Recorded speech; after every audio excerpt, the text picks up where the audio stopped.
ونشهد أن لا إله إلا الله وحده لا شريك له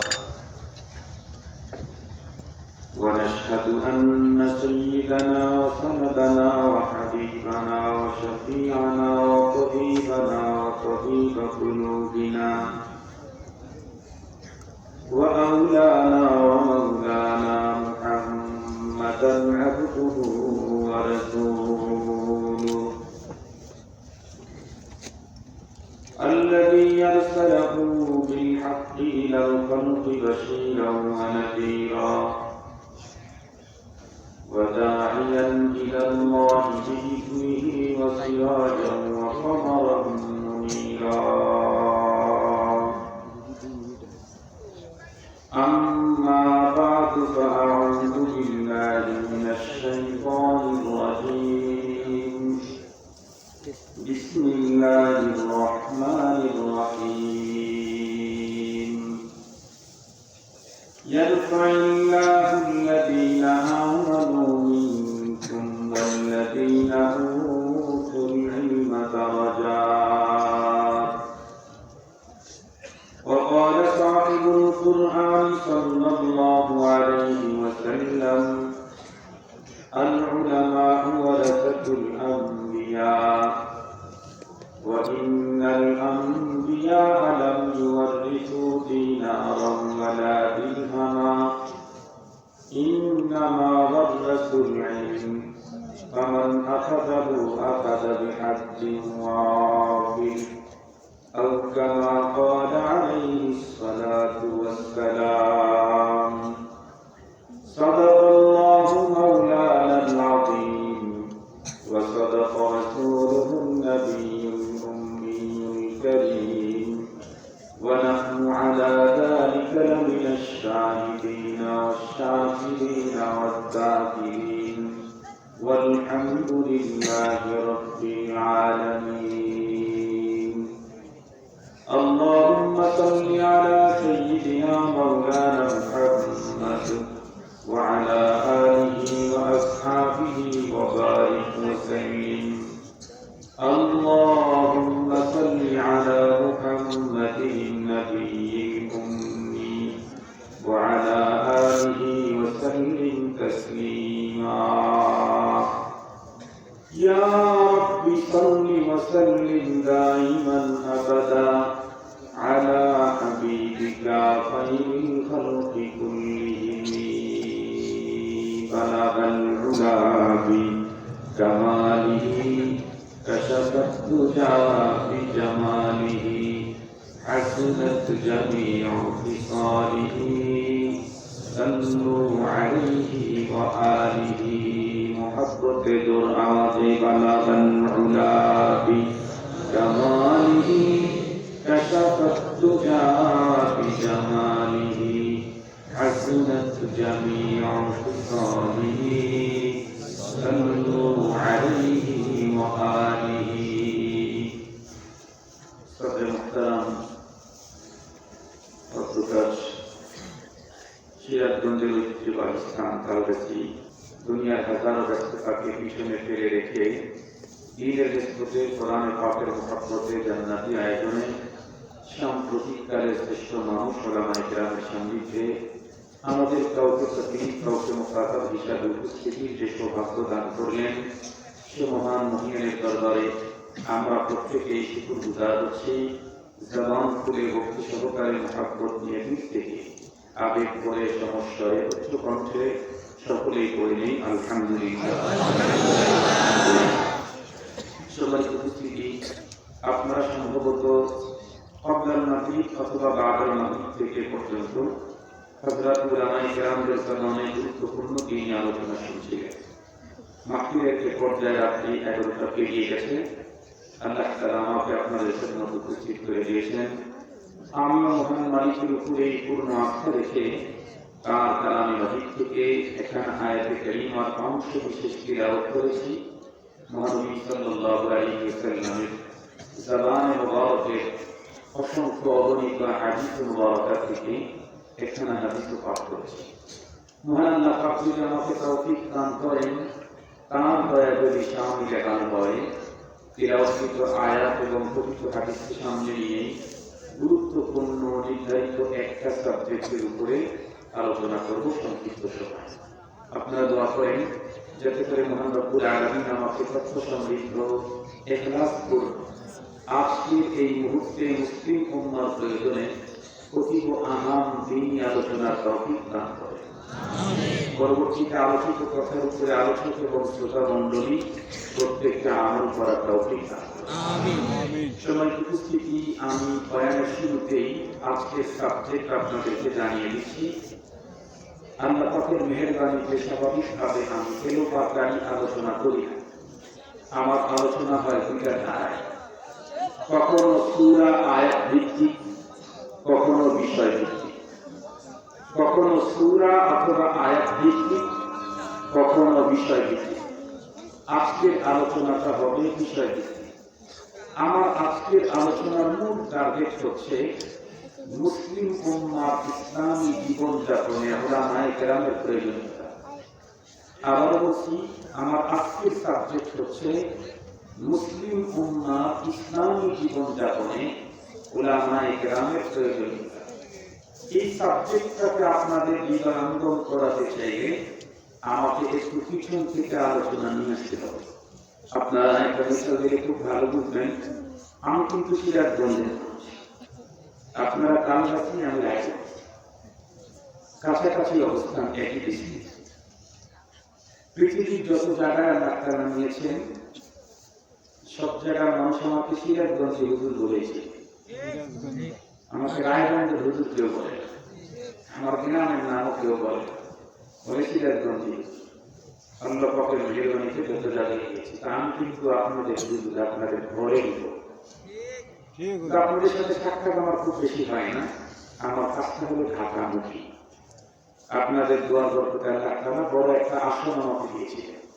সারা বাংলাদেশের কওমি অঙ্গনের বক্তাদের সারা বাংলাদেশের চেয়ারম্যান ছিলাম আমি। তো বাড়ির মানুষ, আমি তো আপনাদের বুঝি, কিছুটা হলেও বুঝি। কেমন আপনারা এখানে সব মানুষ আপার শিক্ষিত না, কিছু অশিক্ষিত আছে, কিছু অল্প শিক্ষিত আছে, কিছু আবার আপার শিক্ষিত আছে, নানান রুচির মানুষ এখানে আছে। আমি আমার দৃষ্টিতে কম করি তার দুইটা কারণ। উত্তরবঙ্গেই বয়ান কম করি দুইটা কারণ। এক নম্বর কারণ হলো আমার এই বঙ্গের মানুষ 2.5-3 ঘন্টা শুনতে অভ্যস্ত। 1 ঘন্টা বলে তাদের কিছুই হয় না। এটা আমি পারি না, এটা আমাকে দিয়ে হয় না। এখন আমিও 2.5 ঘন্টা বসে করতাম একটা সময়, এখন তো আমি দূর। দ্বিতীয় নম্বর হলো আমার অঞ্চলের মানুষ ওয়াজ যা হয় হোক, আওয়াজটা যেন সুন্দর হয়। ওয়াজ যাই হোক অথবা নাই হোক, আওয়াজটা যেন হয়। এখন বাংলাদেশের অধিকাংশ ওয়াজ মাহফিলে ওয়াজ কম হয়, আওয়াজ বেশি হয়। এখন মানুষ আওয়াজ শুনতে অভ্যস্ত বেশি, ওয়াজ বুঝেও না, ওয়াজ কোনটার না এটা বুঝেও না। এই জন্য আমি উত্তরবঙ্গের মানুষ হলেও আমার প্রোগ্রাম বেশি হচ্ছে চিটাগাং, কক্সবাজার, সিলেট এই অঞ্চলে। কেন? ওই অঞ্চলের মানুষ বসে। যেমন আল্লাহ তৌফিক দিলে আগামীকাল জুমার নামাজ বনশ্রী কেন্দ্রীয় মসজিদে আমার মুসল্লি আছে 8 থেকে 10 হাজার। তার মানে আপনাদের এরকম মাহফিল আরো 4টা জোড়া লাগে। তারপরে আমার শুক্রবারের মুসল্লি শোনা হয়। আমার মসজিদে জুমাবারে ঠোঙ্গায় টাকা আসে 1.5 লাখ প্রতি জুমায়। কতগুলো লোক লাগবে 1.5 লাখ টাকা জমা করতে? আপনারা যদি মন ছেড়ে দিয়ে কয় লাখ জমা করবেন আজকে, এটাও প্রতিদিন না, প্রতি সপ্তাহে না, প্রতি মাসে না, সারা বছর পরে একদিন। তারপরেও হয়তো 1.5 লাখ টাকা এখানে মন ছেড়ে দিয়ে আসবে না, কারণ লোক কম, টাকাও কম হবে। এরপরে বাংলাদেশের সবচেয়ে বড় মাদ্রাসা হাটহাজারী, নাম শোনেন নাই? হাটহাজারী মাদ্রাসায় আগামীকাল মাগরিবের পরে আমার স্লিপার ফ্লাইট ইনশাআল্লাহ জুমার নামাজ পড়ে যাব। ওই মাদ্রাসার দাওরা হাদিসের ছাত্রী আছে 4000, 1 ক্লাসের ছাত্র। তাতে মোটামুটি আপনাদের থেকে কম হওয়ার কথা মানে আপনাদের থেকে তো 1 ক্লাসের ছাত্র।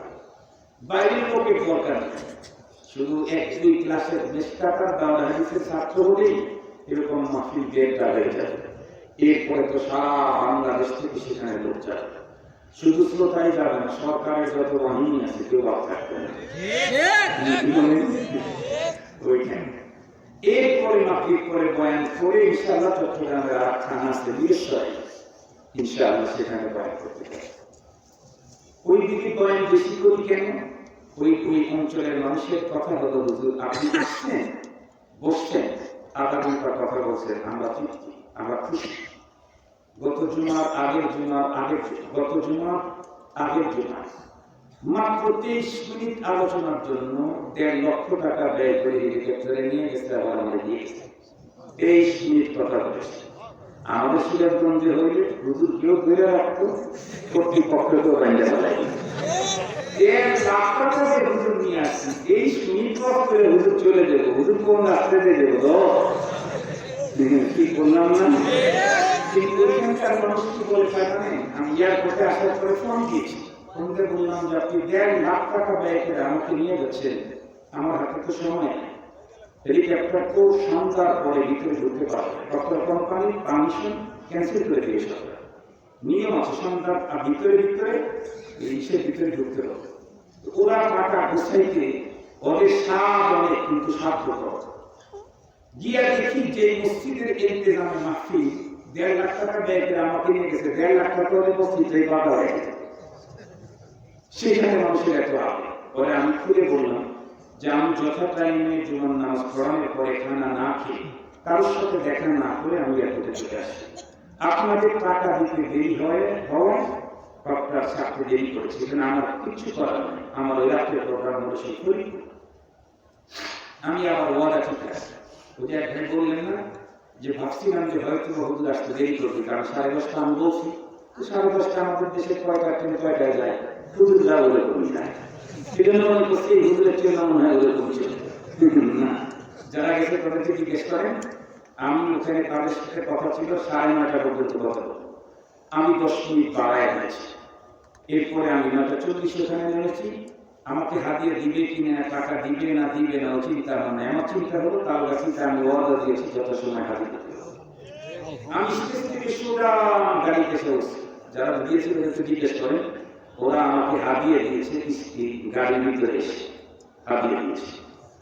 আমি আমার ওয়াদা ঠিক রাখার জন্য চেষ্টা করি, আমার সাথে যদি কেউ ওয়াদা মিস করে, সে যত বড় বুজুর্গ হইব, ওই বুজুর্গের কাছে আমি দ্বিতীয়বার চাই না, আর যত বড় নেতাই ওয়াদা মিস করবে, তার সাথে আমার কোনো কাজ নেই, আমিও ওয়াদা মিস করবো না ইনশাআল্লাহ, কেউ আমার ওয়াদা মিস করবে এটা আমি চাই না। হ্যাঁ, অনেকে বলে হুজুর ঠিক সমতা আসবেন তো, আমি বলি দেখেন, বড় সরকার আর ছোট সরকার যদি ঝামেলা না করে, আমার পক্ষ থেকে কোনো ঝামেলা নেই,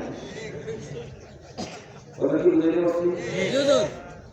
বড় সরকার ছোট সরকার এরা যদি ঝামেলা না করে, আমার পক্ষ থেকে কোনো ঝামেলা নেই। আমি ওয়াদা দিয়েছি, আপনার যোগাযোগ করতে হবে না, আমি যোগাযোগ করে যাবো ইনশাআল্লাহ।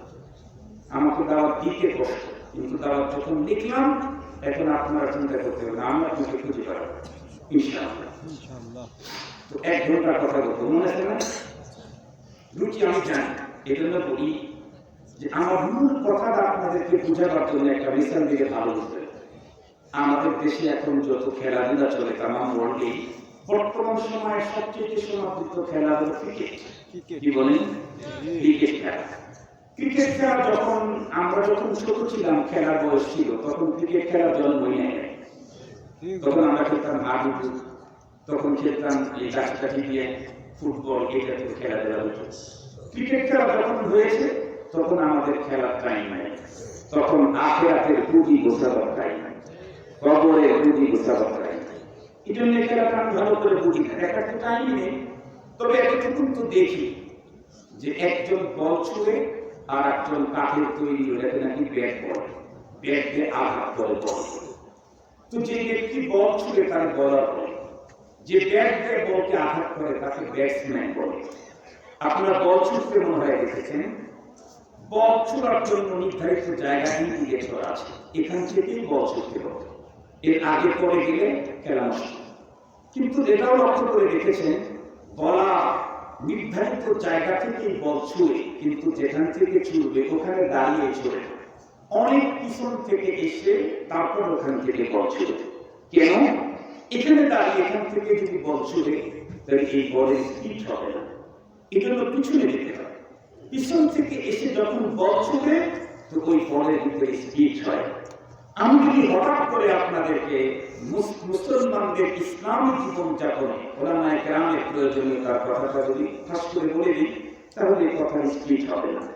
এই জন্য আমাকে একটু পিছন থেকে এসে কথাটা আঘাত করতে হবে, তাহলে আপনাদের অন্তরের গভীরে ইনশাআল্লাহ অন্তরের গভীর পর্যন্ত আঘাত করবে ইনশাআল্লাহ। এই জন্য একটু কথা আপনাদেরকে শুনে, এই পৃথিবীতে যত মানুষ আছে এখন তামাম মানুষগুলি দুই প্রকার। এক প্রকারের মানুষ যারা পরকাল, আখিরাত, জান্নাত, জাহান্নাম কোনটাই বিশ্বাস করে। আর এক প্রকারের মানুষ যারা পরকাল, আখিরাত, জান্নাত, জাহান্নাম সব বিশ্বাস করে। যে মানুষগুলি পরকাল, আখিরাত, জান্নাত, জাহান্নাম বিশ্বাস করে না তাদেরকে নিয়ে আমার আজকে কোনো আলোচনা নেই। আমার আজকের আলোচনা শুধুমাত্র কেবলমাত্র বিশ্বাসীদের নিয়ে। কোন বিশ্বাসী? যারা পরকাল, আখিরাত, জান্নাত, জাহান্নাম বিশ্বাস করে। আমি যতটুকু জানি তামাম পৃথিবীর যে মানুষগুলি পরকাল, আখিরাত, জান্নাত, জাহান্নাম বিশ্বাস করে এই জাতীয় প্রতিটি মানুষ চায় পরকালের জীবনে জান্নাতি হতে চায় না। একজন মানুষও পরকালের জীবনে জাহান্নামে যেতে চায় না। যারা জান্নাত জাহান্নাম বিশ্বাস করে একজন মানুষ পরকালে জাহান্নামে যেতে চায় না, জান্নাতি হতে চায়। কিন্তু বলুন, আমি যদি জান্নাতি হতে চাই, জান্নাতে যেতে চাই, চাইলেই কি পাবো জান্নাত? না। বরং আপনাদের মিসালে কথা বলে ভালো হবে।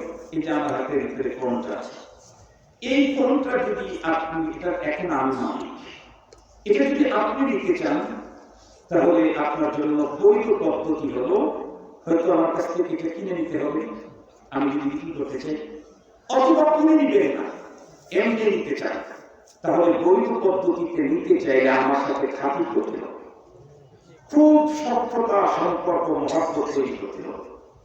এমন সম্পর্ক বললেন আপনি কোনো এক সময় আমার ফোনের দিকে আগ্রহ করে তাকালেন আর আমি দেখেই বুঝলাম যে আমার দোস্তুর আমার ফোনটা চয়েস হয়েছে, তো আমি সাথে সাথে আপনাকে এমনি গিফট করবো। ঠিক বললাম না? ঠিক বললাম? আমি তো নর্মাল একটা ফোন গিফট করতে চাই না। আমাদের দেশে কত মানুষ, কত নায়ক নায়িকা, গায়িকাদেরকে কত দামি দামি গাড়ি গিফট করে, কথা বলেন না কেন? পেপার পত্রিকায় শোনা যায়, দেখা যায় আর কি। আমরা তো এমনি খবর জানি না, ফোন তো কয় টাকা দাম। তো জান্নাত তো আমার দাদা বাড়ির সম্পদ না, নানা বাড়ির সম্পদ না। যে দাদা মরে গেলে বাবার মাধ্যমে আমি মালিক হয়ে যাব, নানা মারা গেলে মায়ের মাধ্যমে আমি এর বিরাসত পাবো। জান্নাত তো এমন কিছু, জান্নাতটা তৈরি করেছেন কে? এই আল্লাহ। জান্নাত যদি আপনি নিতে চান তাহলে দুটা পদ্ধতি আছে, হয়তো কিনে নিলেন তাহলে জান্নাত পেয়ে যাবে, অথবা আল্লাহর সাথে সখ্যতা করবেন তাহলে টাকা ছাড়াই, বিনিময় ছাড়াই পেয়ে যাবে।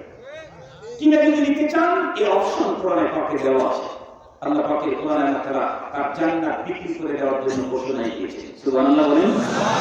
আল্লাহ তাআলা বলেন, ইন্নাল্লাহা আশতারা মিনাল মুমিনিনা আনফুসাহুম ওয়া আমওয়ালাহুম বিআন্না লাহুমুল জান্নাহ ইউকাতিলুনা ফী সাবিলিল্লাহি ফায়াকতুলুনা ওয়া ইউকতালুন ওয়া'দান আলাইহি হাক্কা। আল্লাহ তাআলা বলেন, আমি আমার জান্নাতকে বেচে দেব, কিন্তু বিনিময়ে কি দিতে হবে? কয় বিনিময়ে মুমিনের দুইটা জিনিস আমাকে দিলে আমি মুমিনদেরকে একটা জিনিস দেব। আমি জান্নাত বিক্রি করব ইমানদারের কাছে, অন্য কারো কাছে। আল্লাহ পাক জান্নাত বিক্রি করবেন শুধুই কার কাছে? ইমানদারের কাছে, অন্য কারো কাছে জান্নাত বিক্রি করবেন। তবে ইমানদারকে দিতে হবে দুইটা, একটা হলো তার জানও দিতে হবে, মাল দিতে হবে। কারণ সব দিতে হবে, জানও দিতে হবে, মালও দিতে হবে। তাহলে আল্লাহ পাক জান্নাত আমাকে দিবে। এই যে তুলনামূলক একটু আমার মধ্যে জন্য মানুষের জন্য একটু কষ্ট। আরেকটা পদ্ধতিতে আপনি জান্নাত নিতে পারবেন আল্লাহ, সেটা কি? আমি মালিকের সাথে খাতির তৈরি করব। খাতির যদি তৈরি করে তাহলে দেখবেন জান্নাতে শুধু অন্তরের ভিতরে একটু তাপ নিয়ে আসবে, তো আসমানের মালিক আপনাকে এমনি গিফট করে দিয়ে দিবে। সুবহানাল্লাহ। কিন্তু সত্য হলো তার সাথে ওই মানের খাতির তৈরি করতে হবে। এখন আমি যদি আল্লাহর সাথে খাতির করতে চাই, খাতিরটা হবে কেন? আল্লাহর সাথে ভাগ করতে চাই, খাতির করতে চাই, মুহাব্বত করতে চাই, তো এটা করবো কেমনে? পৃথিবীর মানুষ আল্লাহ পাইতে চাইলে, জান্নাতে যাইতে চাই, এই পদ্ধতি কি হবে? এই পদ্ধতি শিখাবার জন্য দুইটা ধারা আল্লাহ পৃথিবীতে চালু রেখেছিলেন। একটা হলো কিতাবুল্লাহ খাত, আর একটা হলো রিজালুল্লাহ খাত। আরবি বললাম, বাংলাতে বলছি। একটা হলো তার পক্ষ থেকে আল্লাহ পাক গাইড পাঠাতেন, এটা করো, এটা করো, এটা করো, এটা ছাড়ো, এটা ছাড়ো, এটা ছাড়ো, তাহলে তোমার সাথে আমার সম্পর্ক হয়ে যাবে, আর আমার সাথে তোমার সম্পর্ক হলে আমার জান্নাত তোমাকে আমি দিয়ে দেবো। এই হলো একটা হলো গাইড। দ্বিতীয় নাম্বার হলো যে গাইড পাঠিয়েছে, এই গাইড তুমি আমি কিভাবে এটা করবো? এটা যে করো করো করো করো, নামাজ পড়ো, রোজা রাখো, হজ করো, যাকাত দাও, সুদ ছাড়ো, ঘুষ ছাড়ো, জিনা ছাড়ো, অবিচার, জুলুম, ব্যভিচার ছাড়ো, এটা করবো যে করবো কেমনে? এই প্র্যাকটিক্যালি প্রশিক্ষণ দেওয়ার জন্য আল্লাহ পাক আরেকটা জিনিস দুনিয়াতে পাঠিয়েছিলেন, সেটা হলো মানুষের মধ্যে হতে ইন্তেখাব করে বিশেষ কিছু মানুষকে আল্লাহ পাকের পক্ষ থেকে প্রেরিত গাইড, প্র্যাকটিক্যাল প্রশিক্ষক করে দুনিয়াতে পাঠিয়েছিলেন, যাদেরকে নবী এবং রাসূল বলা হয়। কথা তো বুঝতে কোনো সমস্যা নাই, একটু সবর করেন 10 মিনিট, এরপরেই মজা পাবেন ইনশাআল্লাহ। এটা তো আমার বয়ানের ফাউন্ডেশন।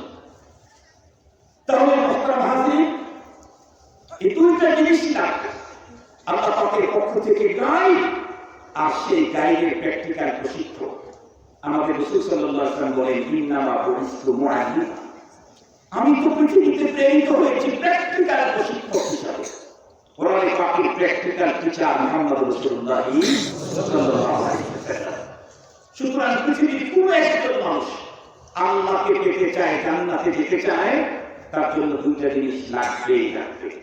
কোন একটাকে বাদ দিয়ে, এদেশের হোক আর বিদেশের হোক, সাদা হোক আর কালো হোক, খাটো হোক আর বেটে হোক আর লম্বা হোক, সুস্থ হোক আর ভুট্টু হোক, শিক্ষিত হোক আর অশিক্ষিত হোক, যে সভ্যতাই হোক, যে এরিয়ারই হোক, যে চেয়ারেরই হোক, যে পাওয়ারেরই হোক, যে সংস্কৃতিরই হোক না কেন, আল্লাহকে যদি পেতে চায়, জান্নাতে যদি যেতে চায়, তার জন্য মাত্র দুইটা জিনিস লাগবে। নাম্বার 1 হলো কোরআন, 2 নাম্বার নবীজির সুন্নাত। নবীজি এই কথাটাকে আরো ক্লিয়ার করে আমাদেরকে বলেছেন। নবীজি বলেন, তারাক্তুফিকুম আমরাইন, হাদিস বলছি, হাদিস সহিহ হাদিস, তারাক্তুফিকুম আমরাইন লান তাদিল্লু মা তামাসসাকতুম বিহিমা, কিতাবাল্লাহি ওয়া সুন্নাতি, আও কামা ক্বালা আলাইহিস সালাতু ওয়াস সালাম। নবীজি বলেন, আমরা উম্মত, তোমাদের ভিতরে আমি মহামূল্যবান দুই বস্তু রেখে গেলাম। এই দুই জিনিস যতদিন ধরে আসতে পারে, ততদিন পর্যন্ত গোমরা হবে না, পথ হারাবে না, পথভ্রষ্ট হবে না, লাইনচ্যুত হবে না। সেই দুইটা জিনিসের 1 নাম্বার হলো কোরআন, 2 নাম্বার হলো সুন্নাহ। এই দুইটাকে এমন ভাবে ধরতে হবে, পশ্চিম কালে কোন অবস্থাতে এই দুইটা থেকে আমি সরে গেলে চলবে না। এই জন্য কোরআনে পাক ধরবো কেমনে, এটা সিস্টেমও বলে দিচ্ছে। আমরা তারা বলেন, ওয়াতাসিমু বিহাবলিল্লাহি জামিআন ওয়া লা তাফাররাকু, আল্লাহর কোরআন সুন্নাহকে ধরতে হবে মজবুত করে, একে একে না, দলে দলে বিভক্ত হয়ে না, সম্মিলিত ভাবে। আজকে তাম পৃথিবীতে মুসলমান যে মজলুম, তাম দুনিয়াতে মুসলমান আজকে পীড়িত, এর যত কারণ আছে, তার মধ্যে প্রধান কারণ হলো মুসলমান এখন দলে দলে বিভক্ত হয়ে তাদের শক্তি শেষ হয়ে গেছে। আল্লাহ কোরআন ধরতে হবে সম্মিলিত, ধরতে হবে বড় মজবুত করে। মজবুত করে ধরবো কি দিয়ে? ধরবো হাত দিয়ে, পা দিয়ে, বডি দিয়ে, মুখ দিয়ে, কি দিয়ে? আল্লাহ পাকের রাসূল তাও বলেছেন আমাদেরকে। নবীজি বলেন, আব্দু আলাইহা বিন নাওয়াজিস, নবীজি বলেন আব্দু আলাইহা বিন নাওয়াজিস। নবীজি বলেছেন হাত দিয়ে ধরলে হবে না, বডি দিয়ে না, পা দিয়ে তো অবশ্যই না, ধরতে হবে দাঁত দিয়ে। সুবহানাল্লাহ বললেন না? কিন্তু দাঁত দিয়ে, দাঁত তো 32 না, কোন দাঁত দিয়ে ধরতে বললেন নবীজি? মজার কথা শুনে, এই 32টা দাঁতের আরবিতে এক্সট্রা নাম আছে। আমরা তো আর ডেন্টিস্ট না, আমরা তো আর ডেন্টিস্ট না, মানে মুখ দাঁত বিশেষজ্ঞ ডাক্তার না। এই জন্য ইংরেজি নাম বলতে পারবো না, তবে আমরা বুঝি, এই জন্য আরবি নাম বলতে পারি। সামনের উপরের দুইটা দাঁতকে আরবিতে সানায়া উল্লেখ করে, সোজা নিচের দুইটাকে আরবিতে সানায়া সুফলা বলে। এই দুই দাঁতের ডান দিকে একটা, বাম দিকে একটা, নিচের ডান দিকে একটা, বাম দিকে একটা, চারটাকে রুবাইয়াত করে। এরপরে কিছু দাঁত আছে যেগুলাকে আরবিতে আবরাজ করে, এরপরে কিছু দাঁত আছে যেগুলাকে আরবিতে আনিয়াত করে, এরপরে কিছু দাঁত আছে যেগুলা আরবিতে নাওয়াজিস করে। নবীজি বললেন কোরআন সুন্নাহ ধরতে হবে দাঁত দিয়ে, তবে সামনের দাঁত দিয়ে না। কেন? সামনের দাঁত দিয়ে যদি কেউ কিছু ধরে আর অপর দিক থেকে কেউ যদি ছোড়াবার জন্য টানতে থাকে, তাহলে হয় দাঁত ভেঙে যায়, না হয় ছেড়ে দিতে বাধ্য হয়। কথা বলেন, কথা বলেন। নবীজি বললেন দাঁত দিয়ে ধরতে হবে কোরআন সুন্নাহ, তবে সামনের দাঁত দিয়ে না, মালিক দাঁত দিয়ে। মালিক দাঁত, কথা বলেন কোন দাঁত? কেন? কারণ কোরআন আর সুন্নাহ এমন বস্তু যেগুলা থেকে তোমাকে দূরে সরাবার জন্য টানতে থাকবে, তোমাকে এখান থেকে দূরে সরাবার জন্য ষড়যন্ত্র চলতে থাকবে। যদি সামনের দাঁতে ধরো তাহলে তো ছেড়ে যাবে, আর ছেড়ে গেলে তুমি তোমার ইতিহাস, ঐতিহ্য তো দূরের কথা, অস্তিত্ব রক্ষা করতে পারবা না মুসলিম জাতি। এই জন্য ধরতে হবে তোমাকে মালিক দাঁত দিয়ে। মালিক দাঁত দিয়ে কেউ কিছু ধরলে আর যদি টানতে থাকে, টানতে টানতে টানতে টানতে যে টানে অসিটকে পড়ে যায়, মালিক দাঁত যেটা ধরা জানে ওটা ছাড়া জানে না। এই জন্য কোরআন সুন্নাহ ধরতে হবে মালিক দাঁত দিয়ে। কেন? কারণ মুসলমান কখনোই কোন অবস্থাতে তোমাকে কোরআন থেকে দূরে সরাবার সাইক্লোন, ঘূর্ণিঝড়, টর্নেডো, তুফান তৈরি হবে, খবরদার তুমি তোমার জীবন দিয়েও কিন্তু কোরআন ছেড়ে দিও না, সুন্নাহ ছেড়ে দিও না। কোরআন সুন্নাহ যদি ছেড়ে দাও, তাহলে তুমি যদি মুসলিম হয়ে থাকো, তুমি তোমার অস্তিত্ব রক্ষা করতে পারবে না। সহজে বুঝবার জন্য একটা মিসাল দিয়ে সবাই বুঝবেন। আমাদের এলাকাতে পুকুর আছে, খাল আছে, বিল আছে, নদীও আছে, কিন্তু সাগর আমাদের এলাকায়, কিন্তু বাংলাদেশে আছে না? নেই। পৃথিবীতে মহাসাগর আছে।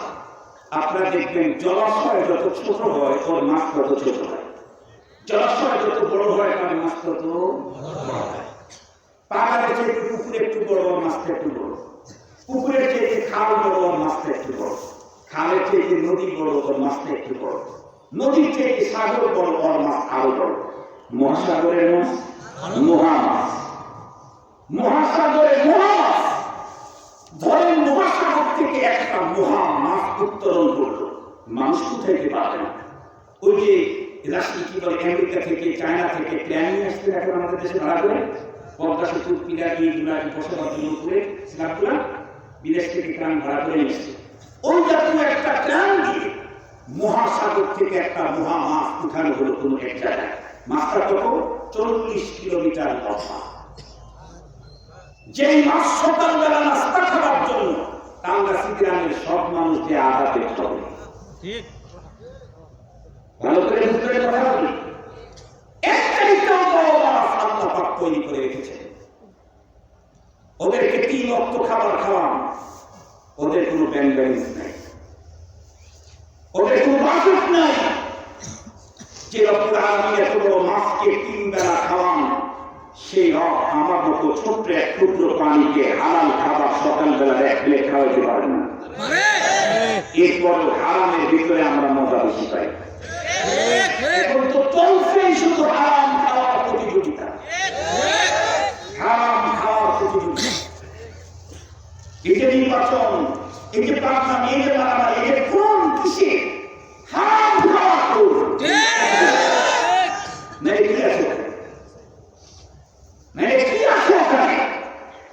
হারাম খাওয়ার পদ্ধতি আছে।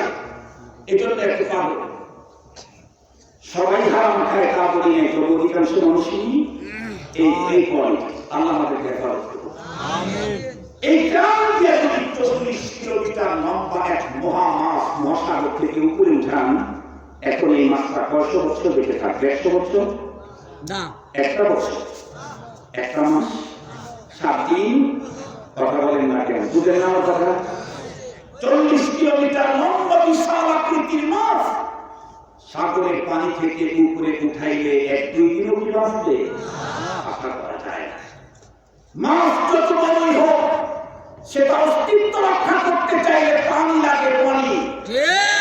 পানি ছাড়া যেমন মাছ তার জীবনটাকে একদিন রক্ষা করতে পারে না, মুসলমান যত তথ্য প্রযুক্তির অধিকারী হোক না কেন, অস্তিত্ব রক্ষা করতে চাইলে আল্লাহ কোরআন লাগে।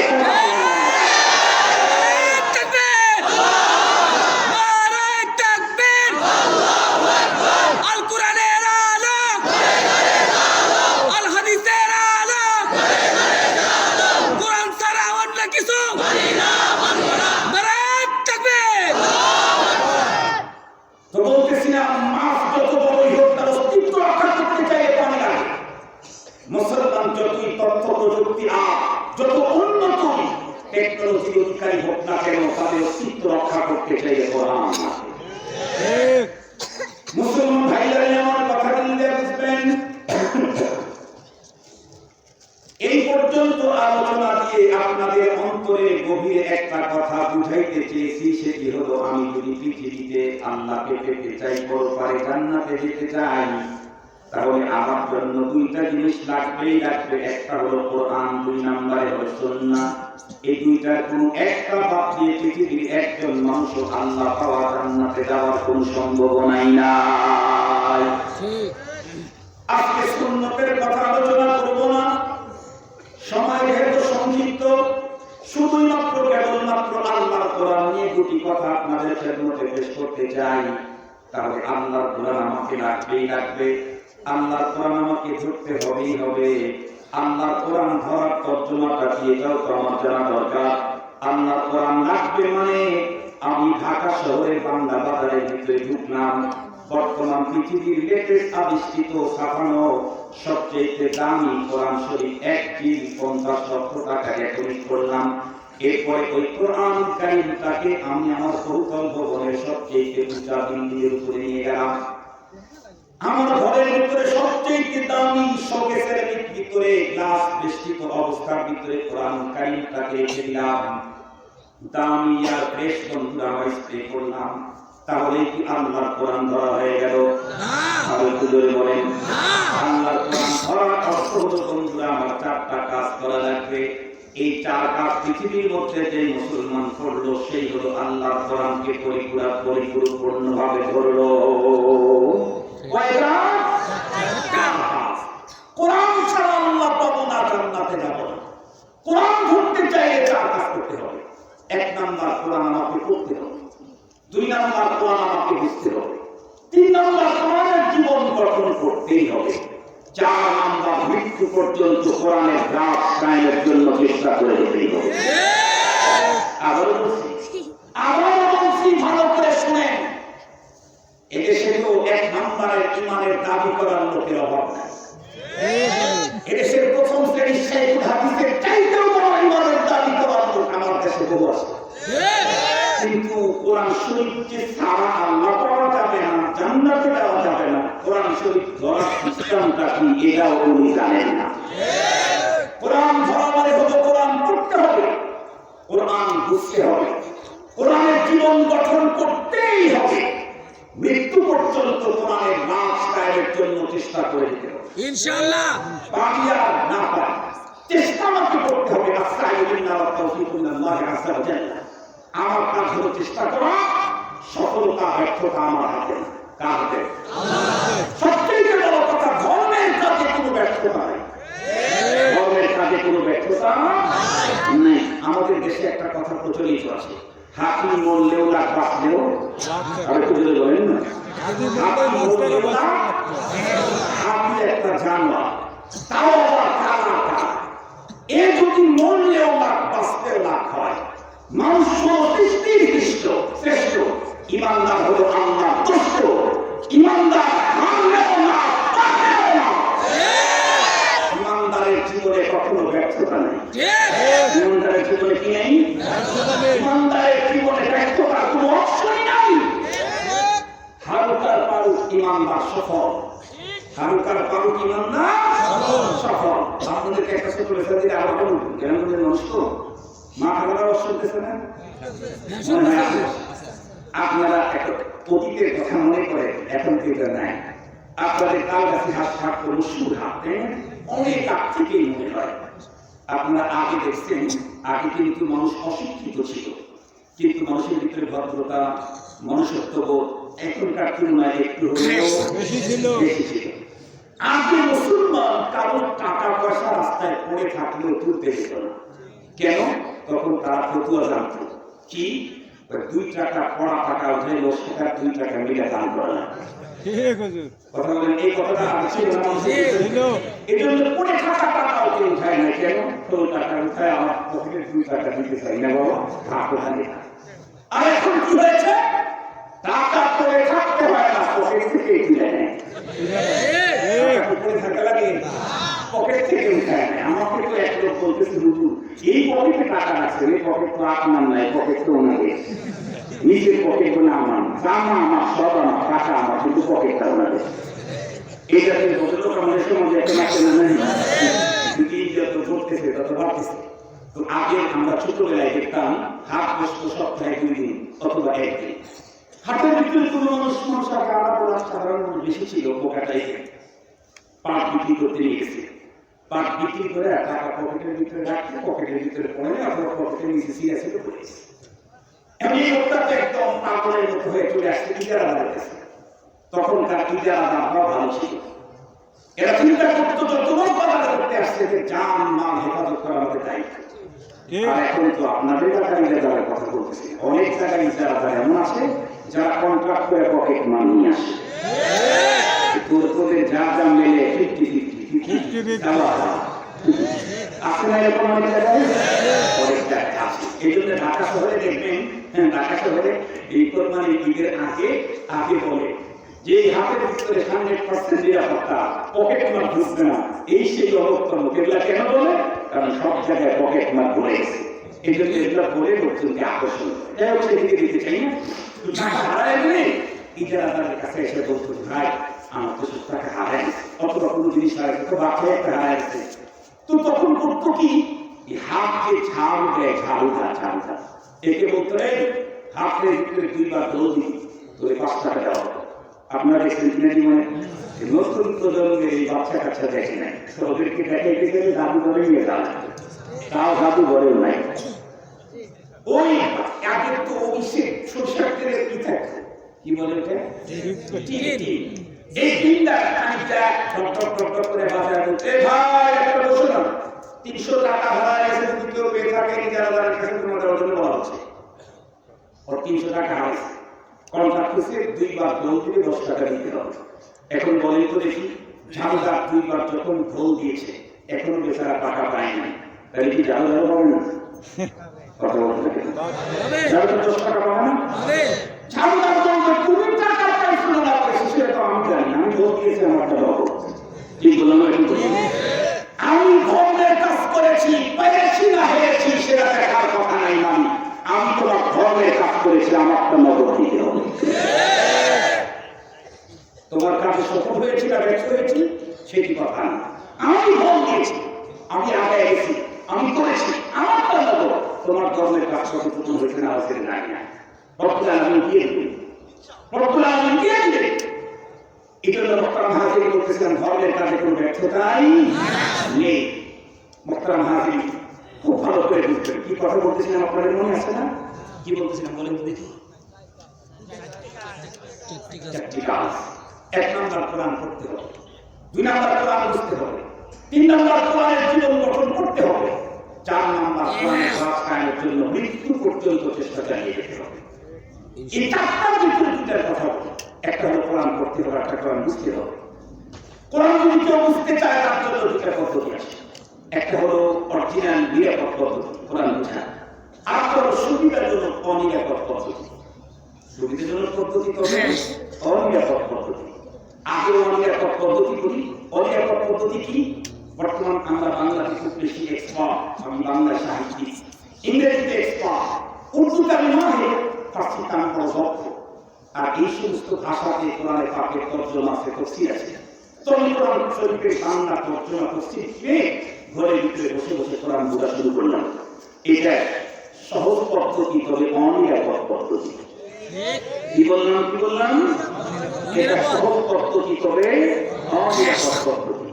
যদি বলেন অনিরাপদ, আমাদের দেশের অনেক বড় বড় শিক্ষিত লোক আছে যারা আমাদেরকে বলে হুজুর বর্তমান বাংলাদেশে যত হুজুর আছে এর মধ্যে কম মাদ্রাসার হুজুরদেরকে একটু বেশি পাওয়া যায়। কেন? ওরা একটু নম্র বেশি, ওরা একটু কোমল বেশি, ওদের আমি কথা, ওদের তিলাওয়াতটা সুন্দর। কিন্তু একটা জিনিস খারাপ লাগে কি, কম হুজুর একটু গোড়া বেশি। কি গোড়ামি করলাম? এই যে একটা গোড়ামি, আমি বাংলা ভাষার উপরে প্রচুর পাণ্ডিত্য, আর বাংলাতেই তফসির লেখা আছে। আমি কোরআন শরীফের তফসির তর্জমা ঘরের ভিতরে বসে বসে পড়বো, বুঝবো আপনারা বলে মরে গেল। তাহলে এই প্রশ্নের উত্তর দেওয়ার জন্য আপনাদেরকে জিজ্ঞেস করতে চাই, কোরআন শরীফ দুনিয়ার কিতাব না আসমানের কিতাব? আসমানের কিতাব। সন্দেহ আছে কি? মানুষ রচনা করছে না, আল্লাহ বানায়। আমাদের দেশে মেডিকেল কলেজে যে বইগুলো পড়ানো হয় এগুলো কি আসমানি কিতাব? মেডিকেল কলেজের বই এগুলো আসমানি কিতাব? এগুলো আবিষ্কার করছে কার? মানুষ।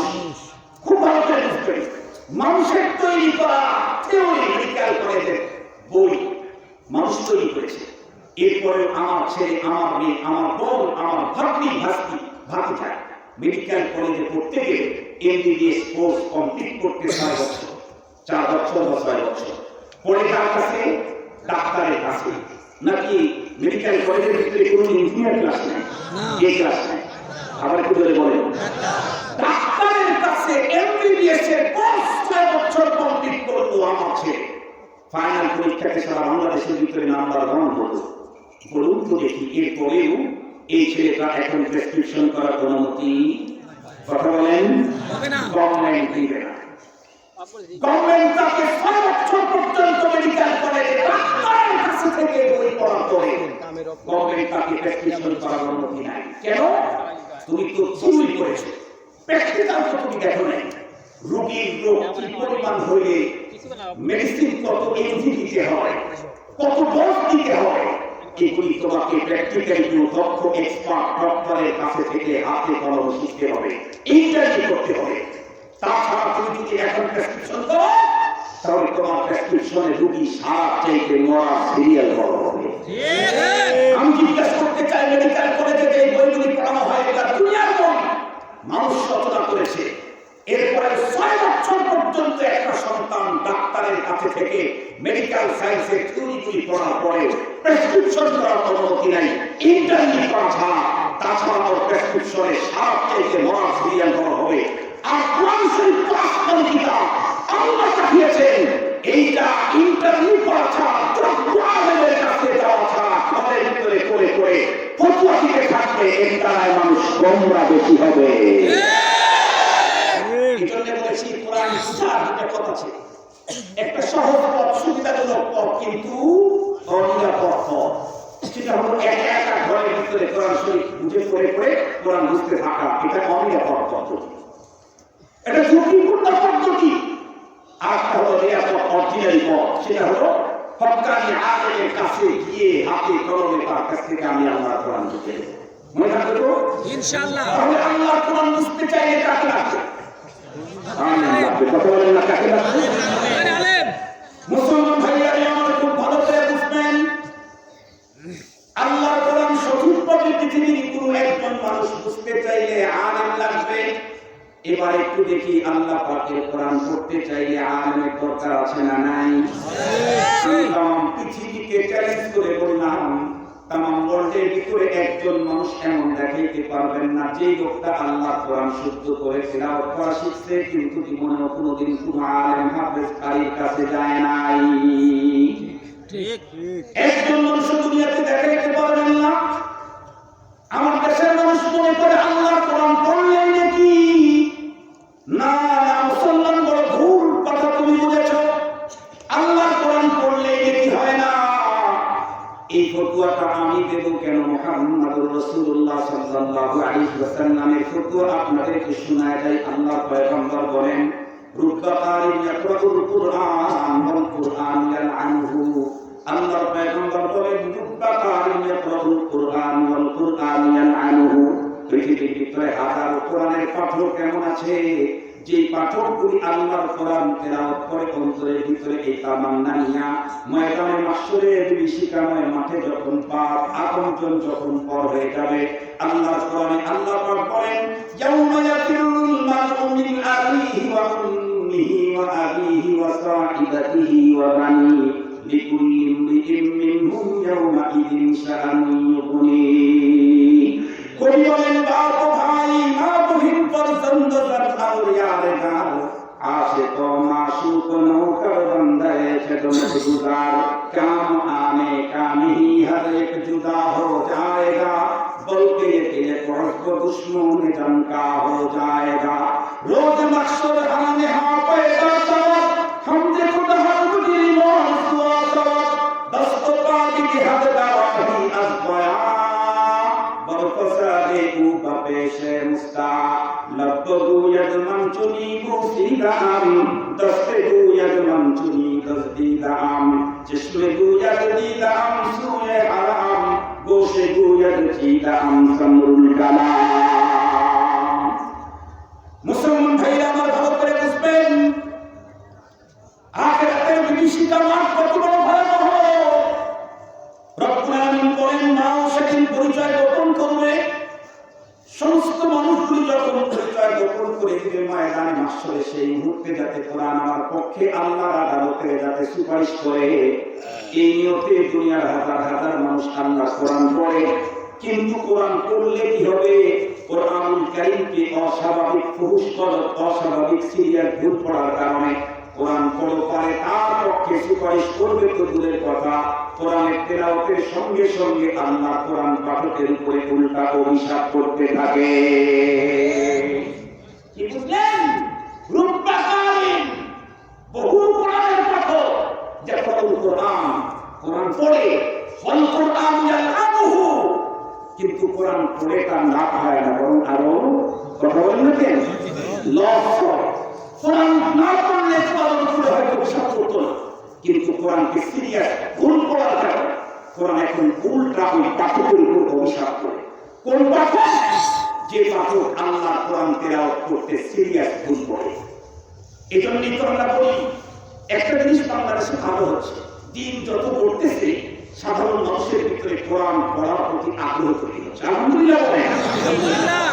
আপনারা শুনতে অবাক হবেন আজ থেকে 15 বছর 20 বছর আগে বাংলাদেশে কোনো নৈশ মাদ্রাসা ছিল না, বয়স্ক মাদ্রাসা ছিল না।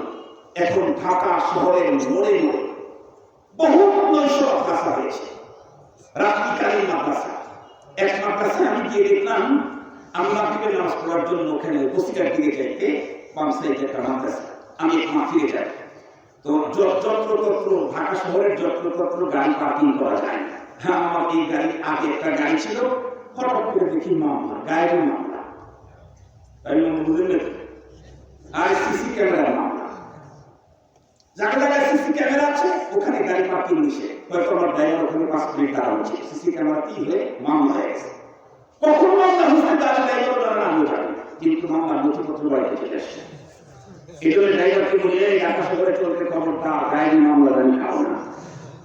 এই জন্য যত তথ্য দাঁড়াই একটু মামলা চলে বাইরে যায় তো বসিলা ব্রিজ পার হয়ে এক জায়গায় দেখি পয়েন্ট একটা বসছি সম্ভবত 3 তলা 4 তলা অনেক সুন্দর ডিজাইন। ড্রাইভারকে মনে হয় নামাজ পড়বো তা আমরা ঢুকতে ঢুকতে নামাজ শেষ হয়ে গেছে। আমি আল্লাহ নামাজ শুরু করছিলাম তো মুসাফির আমার জন্য তো জামাত লাজিম, আমি মুকিম হইলে আমার জন্য জামাত জরুরি। মুসাফিরের জন্য ছাড় আছে না? 4 টাকা খরচ করে এখন সুন্নত যদি সময় থাকে পুরাই করো, না সময় না থাকলে পুরাই ছাড়, সমস্যা নেই। তো ছাড় তো আমার আছে আমি তো মুসাফির। আমি নামাজ পড়তে পড়তে পিছনে কোন কোন হুজুর দেখে ফেলছে তো চিনে ফেলছি আর কেউ সুযোগ না শুধু হুজুর যত চিনে আমাকে তোরা রাস্তার বিশাল এক দস্তরখানা রেডি করে আছে। আসসালামু আলাইকুম পিছনে হুজুর একটু ধরেন একটু নাস্তা খেয়ে না। উপরে উঠলাম জিজ্ঞেস করলাম পরে বলে হুজুর আমাদের একটা নসিহত আছে। মুখ এটা হলো নসিহত আছে 800 বয়স্ক ছাত্র প্রতিদিনের কানে আমরা কোরআন পড়তে আসি। এর ভিতরে আমাদের একজন সাবেক অবসরপ্রাপ্ত বিচারপতি আছে, ঢাকা বিশ্ববিদ্যালয়ের একজন বিভাগীয় প্রধান আছে, প্রফেসর আছে, অনেক কর্মকর্তা সরকারি কর্মকর্তা অনেক বড় বড় ব্যবসায়ী আছে। আলহামদুলিল্লাহ। কিন্তু একটা জিনিস বড় সিরিয়াস সমস্যা হচ্ছে কি কোরআন পড়ার আবেগ তৈরি হয়েছে, সেই আবেগটা পূরণ করতে আলেমের কাছে না গিয়ে বাংলা উচ্চারণ কোরআন কেনা শুরু করে দিয়েছে। এটা বড় ভয়াবহ অবস্থা, এটা বড় জটিল। মনে রাখবেন কালবাসীকে চ্যালেঞ্জ করে বলতেছি না, তাম দুনিয়াকে চ্যালেঞ্জ করে বলতেছি, তাম দুনিয়া। বাংলাতে কোরআন শরীফের উচ্চারণ লেখা যায়, ছাপানো যায়, পড়াও যায়। কেন? আপনাদেরকে সহ একটা বিষয় আপনারা বুঝলেন, আরবিতে হামজা আর আইন উচ্চারণ কি একই রকমের? অক্ষর কি একটা না দুইটা? বাংলাতে এই দুইটা ব্যবধান করে উচ্চারণ করার মতো কোন অক্ষর আপনার কাছে আছে? আছে কি? তাহলে আপনি কোনটা আইন আর কোনটা হামজা আপনি বুঝবেন না। বাংলাতে উচ্চারণ লেখা অর্থই হলো নিঃসন্দেহে ভুল করা, এটা নিশ্চয়তা দেওয়া। কোন নিশ্চিত ভুল? আরবিতে আছে, পদ আছে। বলেন তো দেখি, এই তিনটাকে এইভাবে উচ্চারণ করার মতো বাংলাতে কোন অক্ষর আপনাদের কাছে জানা নেই। আরবিতে হা আছে, সেটা হা বড়। এই দুইটাকে তারতম্য করে উচ্চারণ করার মতো কোন অক্ষর বাংলাতে নাই। এই বাংলাতে উচ্চারণ দেখার অর্থই হলো নিশ্চিত ভুল করার ব্যবস্থা করে দেওয়া। এটা শরীয়তে যায়। একটু জোরে বলেন। আল্লাহ পাক রব্বুল আলামিন কোরআন তেলাওয়াত করতে বলেছেন, কিন্তু কোন তেলাওয়াত? আল্লাহ পাকের কোরআনে আল্লাহ পাক ডাইরেক্ট অর্ডার করলেন, ওয়ারাতিল কুরআনা তারতিলা।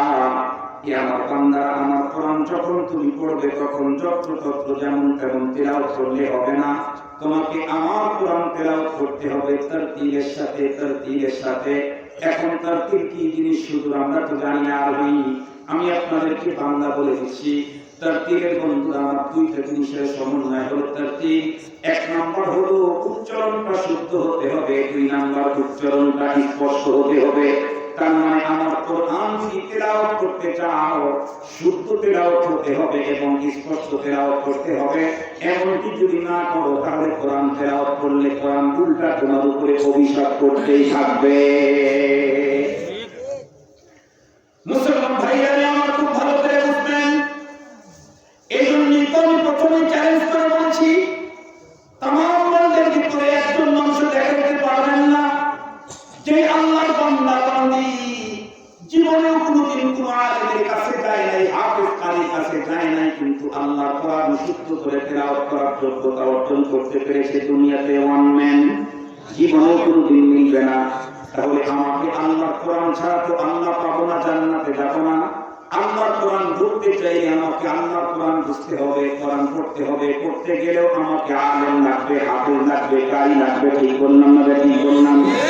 এখন আমাদের কন্ডিশন যদি এই হয়, হাফেজ, আলেম, কারি, টুপি, দাড়িয়া, পাগড়িওয়ালাদেরকে দেখলেই যদি আমার মেজাজ গরম হয়, চোখে যদি রক্ত আসে, দেখলেই যদি আমার ঘৃণা পায়, তাহলে ওই মুসলমানের কন্ডিশন কি হতে পারে? একটা মিসাল দিলে ভালো করে বুঝবে।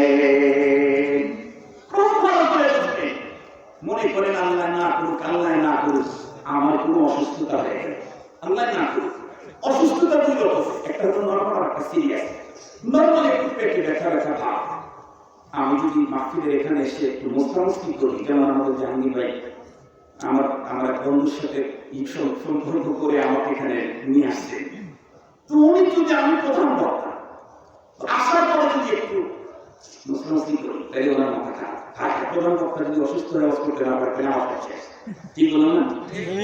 সমস্যা উনি একটু দেখা দেখা ভাব, উনি সাথে সাথে প্রেসক্রিপশন দিয়ে দিলেন, কি হুজুর দিলে সাবজেল খান, ঠিক হয়ে যাবে। পাশে যদি সভাপতি থাকে, উনি আর একটা প্রেসক্রিপশন দিলেন, হুজুর ওর সাথে দিলে 10 মিনিট খান, তাহলে 3 মিনিটে ক্লিয়ার। পিছনে যদি প্রধান অতিথি থাকে, উনি আর একটা দিলেন, বলেন হুজুর আমি তো গত সপ্তাহে সিঙ্গাপুর থেকে আসছি, এটা মনে হয় খুব করে আপনারা তো একদিন একটা জায়গায় খান, আমার কিন্তু এই সমস্যাটা হয়েছিল, ওর সাথে একটু লিকুইড অ্যান্টাসিড খান। তাহলে নর্মাল যদি অসুস্থতা হয়, তাহলে অনেক বড় প্রেসক্রিপশন দিতে পারে। ঠিক বললাম না? ঠিক বললাম? আর সমস্যাটা যদি অ্যাসিডিটি হয়ে থাকে, তাহলে সবার প্রেসক্রিপশনে আমার কিছু না কিছু ফায়দা হবে। কিন্তু আল্লাহ না করুক, অসুস্থতা যদি এত জটিল হয়, সব ডাক্তার বলছে অপারেশন ছাড়া কোনো পথ নাই, তাহলে সেই ক্ষেত্রে কি সেক্রেটারি সাহেব প্রেসক্রিপশন করতে পারবে? সব প্রধান অতিথি, প্রধানমন্ত্রী, প্রধান বিচারপতি, সেনা প্রধান, পুলিশ প্রধান, আরো যদি বলেন প্রধান কি? কেউ না। এই লোকের সুস্থতার জন্য কি দরকার? ডাক্তার, নর্মাল ডাক্তার না চাপেন। কিন্তু ওই লোকের কন্ডিশন হলো, আমার কন্ডিশন হলো এই, ডাক্তার দেখলে আমার ভালো, ডাক্তার দেখলে আমার চোখে রক্ত যায়, ডাক্তার দেখলে আমার ঘৃণা পায়। তাহলে আমার মতো রোগীর ঠিকানা স্ত্রীর বেডরুম না দাদার কবরের পাশে? বুঝে বললেন না, বুঝে বললেন? খুব ভালো করে বুঝবেন, কোন ব্যক্তির যদি সার্জারি প্রবলেম হয়, এটার সমাধান নিতে চাইলে ডাক্তারই আসবে। ডাক্তার জগৎ বিখ্যাত কোনো বুজুর্গ আফগানগঞ্জ আমার প্রধানমন্ত্রী, সেনা প্রধান আর প্রধান বিচারপতিকে দেওয়া হবে না। কিন্তু রোগীর যদি কন্ডিশন হয়, ডাক্তার দেখলে তার ঘৃণা পায়, ওই রোগীর ঠিকানা যেমন কবরস্থান। এতক্ষণ পর্যন্ত আলোচনার দ্বারায় বলেছি, আল্লাহ পেতে চাইলে, জান্নাতে যেতে চাইলে কোরআন লাগবে। কোরআন কোরআন ধরতে চাইলে কোরআন পড়তে হবে, কোরআন বুঝতে হবে। কোরআন পড়তে চাইলেও আলেম লাগবে, বুঝতে চাইলেও আলেম লাগবে। এখন আমার কন্ডিশন যদি এই হয়, আলেম দেখলেই আমার ঘৃণা পায়, আমার মেজাজ গরম হয়, তাহলে ওই মুসলমানের ঠিকানা কোথায়? যোগ বিয়োগের জিম্মাদারি আপনাদেরকে দিলাম। মুসলমান ভাইরা আমার, আমি শুরুতেই বলেছি আমার আজকের টার্গেট হলো মুসলিম উম্মার ইসলাম জীবন যাপনে উলামায়ে কেরামের প্রয়োজনীয়তা। আমি যদি ইসলাম জীবন যাপন করতে চাই, ইসলামের মূল গ্রন্থ কোরআন আমাকে বুঝতেই হবে, হাদিস আমাকে বুঝতেই হবে। এই দুইটা বুঝতে চাইলে আলেম ছাড়া কোন বন্ধুরা আমার পথ পদ্ধতি আছে নাকি? আর একটু জোরে বলেন, পথ পদ্ধতি আছে নাকি? আমি যদি আল্লাহর কোরআন বুঝতে চাই, তাহলে দুনিয়ার কোন মার্কেটে গেলে আল্লাহর কোরআন বোঝা যাবে না? না না, আমি আল্লাহর কোরআন বুঝতে চাইলে, দ্বীন বুঝতে চাইলে, হাদিস বুঝতে চাইলে, সুন্নাত বুঝতে চাইলে মাদ্রাসায় যাওয়া লাগবে। কার কাছে বোঝা যাবে? আলেমের কাছে বোঝা যাবে। এই জন্য মনে রাখবেন, পৃথিবীর যে মানুষগুলি আল্লাহ পেতে চায়, জান্নাতে যেতে চায়, এই জাতীয় একজন মনুষ্য জীবনে কোনোদিন আলেম বিরোধী, মাদ্রাসা বিরোধী হওয়ার সুযোগ না। তুমি আল্লাহকে পেতে চাও, আল্লাহর জান্নাতে যেতে চাও, তাহলে তোমার জন্য দুইটা জিনিস তো লাগবেই লাগবে। একটা হলো কোরআন, আর একটা হলো সুন্নাত। কোরআন তুমি যদি পড়তে চাও তাহলে হুজুর লাগে, কোরআন তুমি যদি বুঝতে চাও তাহলে দক্ষ এক্সপার্ট বন্ধু, আমার বিচক্ষণ বিদগ্ধ আলেম দ্বীন লাগে। এখন এই দুইটা ছাড়া আল্লাহ পাওয়া যায় না, জান্নাতে যাওয়া যায় না। এই দুইটা অর্জন করতে চাইলে কোন ভার্সিটিতে, কোন জায়গায় গেলে পাওয়া যায় না, মাদ্রাসায় পাওয়া যায়, আলেমের কাছে পাওয়া যায়। এই জন্য দুনিয়ার একজন মানুষ যে আল্লাহ পেতে চায়, জান্নাতে যেতে চায়, সে কখনো মাদ্রাসা বিরোধী হতে পারে না, আলেম বিরোধী হতে পারে না। সেই আল্লাহ কোরআন আর সুন্নাত যার মাধ্যমে পৃথিবীর মানুষ আল্লাহ পাবে, জান্নাতে যাবে, এই পথ উন্মুক্ত করার জন্য আল্লাহ মেহেরবানিতে আপনাদের অঞ্চলে প্রতিষ্ঠিত হয়েছে মদিনাতুল উলুম মাদ্রাসা। আলহামদুলিল্লাহ, আলহামদুলিল্লাহ, মারহাবা বলেন, মারহাবা বলেন। এই প্রতিষ্ঠান থেকে একদিন আব্দুল বাসিতের চাইতে বড় মুফাক্কির ইসলাম তৈরি হবে ইনশাআল্লাহ। আব্দুল বাসিতের চাইতে বড় মুবাল্লিগ ইসলাম তৈরি হবে ইনশাআল্লাহ, ইনশাআল্লাহ, ইনশাআল্লাহ।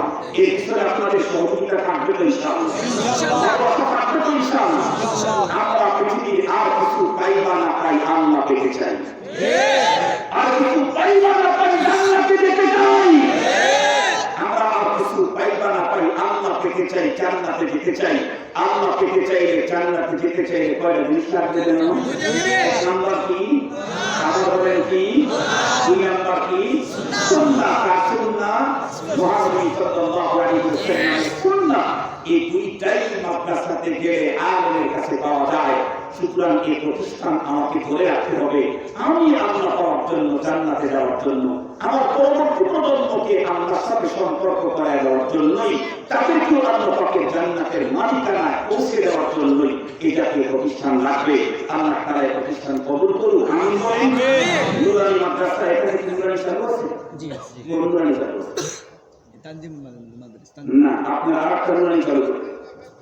সেখানে মহোদয়কে বলবো আরেকটা নুরানি চালু করার জন্য আপনারা এক্সিবিট ইউনিট বসে। সেটা হলো চট্টগ্রাম অথবা আসিয়ার বিভিন্ন বোর্ড আছে, নুরানি তালিম কোরআন বোর্ডের অধীনে আরেকটা নুরানি চালু করবে। এটা অনাবাসী হতে পারে। এখানে হলো এখন যারা নুরানিতে ভর্তি হয় তারা হলো আলেম হবে। আমাদের দেশে কি সবাই আলেম হওয়া দরকার? সবাই বক্তা হওয়া দরকার? তাহলে আওয়াজ কি করবে? সবাই যদি বক্তা না, সবাই যদি আলেম হয় কাজ করতে হবে। সবাই আলেম হওয়া দরকার নাই, কিছু আলেম দরকার, কিছু বক্তা দরকার, কিছু মুফতি দরকার, কিছু ইঞ্জিনিয়ার দরকার, কিছু ডাক্তার দরকার, কিছু ডক্টর দরকার, কিছু রাজনীতিবিদ দরকার। কথা বলেন, কথা বলেন। কিন্তু সমস্ত মুসলমানের সন্তানদেরকে মুসলমান হওয়া না, কিছু মুসলমান দরকার, সবগুলা মুসলমান হওয়া। সবাই আলেম হওয়া দরকার নেই, সবাই শরীফ হাদিস হওয়া দরকার নেই, তবে সবাই মুসলমান হওয়া দরকার। আল্লাহ মেহরবানিতে আল্লাহ পাক আমাদের বুজুর্গ ওলামায়ে কেরামদের মাথার মধ্যে এমন একটা তুলনা আপনারা ঢুকে দিয়েছে।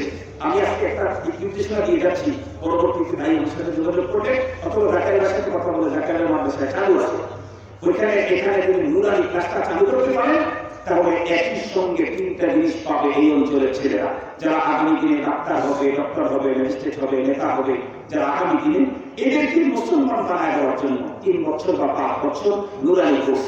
এখানে ভর্তি হলে 3 in 1, একের ভিতরে 3টা পাবে, বাংলা যথাযথ পাবে এবং নিয়মিতভাবে তারা পরীক্ষা দিবে এবং দেখবেন পরীক্ষাতে স্কুলের চাইতে নুরানি ছেলেরা ভালো রেজাল্ট করবে। 2 নাম্বার, কোরআন শরীফ, হাদিস শরীফ তার মুখস্থ হবে। 3 বছরের শিশুটা ওর দাদা ও বাবা মাকে সঠিক পদ্ধতিতে জানাজা করার যোগ্যতা অর্জন করবে। আজকে তো আপনারা দেখেন না যে ওটা চালু হয়নি, চালু করেন।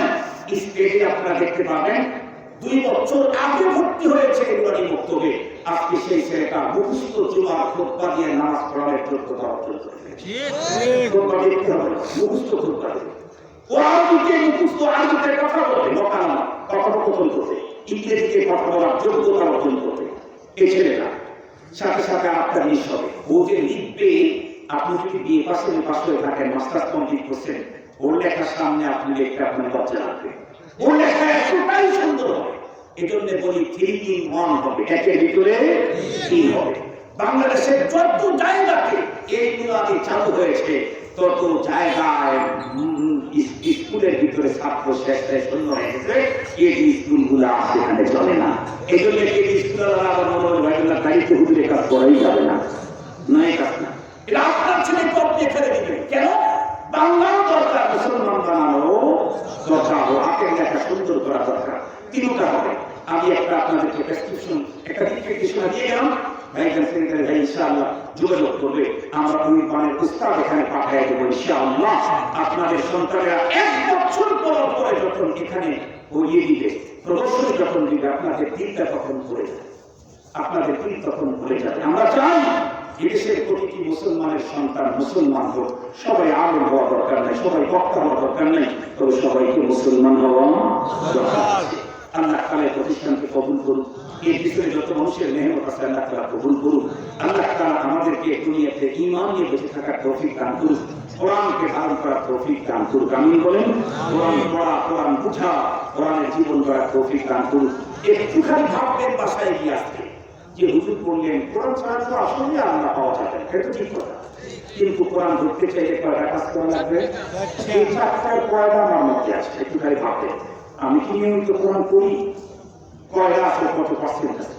আমি কি নিয়মিত কোরআন পড়ি? আমি কি আসলে আদৌ কোরআন পড়া জানি? যদি জেনে থাকে আমি কি নিয়মিত কোরআন পড়ি?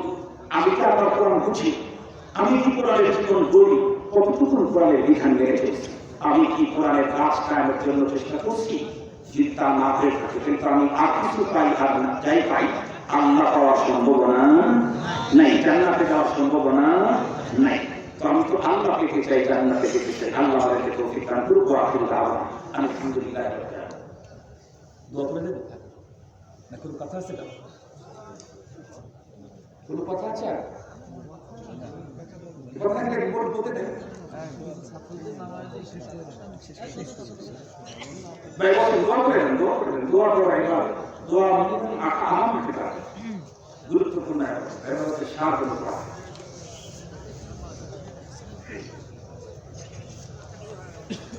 এই ভাই এটা জানতে আমাকে বলে যাবেন আপনারা, আমি তো ঢাকায় বিমান নষ্ট করে দিতে বললাম না যে 25 টাকা কালকে মাহিরে